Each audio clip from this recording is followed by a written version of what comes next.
ସଜ ହେଇକି ବାହାରି ଗଲି ମେରୁ କରିବା ପାଇଁ। କନ୍ଧମାଳ ଝିଅ ବୋହୂ ଆଉ ମେରୁ କରିବିନି ନା।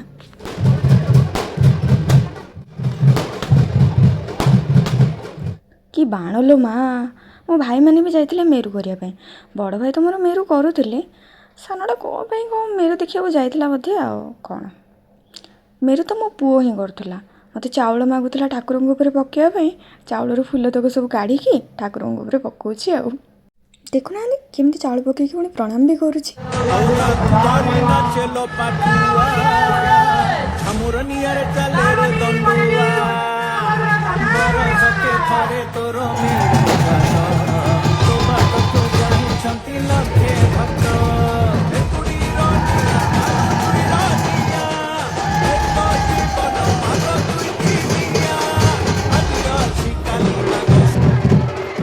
ଭିଡ଼ିଓଟା ଟିକେ ଭଲ ଲାଗିଥିଲେ ଲାଇକ୍, ସବସ୍କ୍ରାଇବ୍, ସେୟାର ସବୁ କରିଦେବେ ହେଲା।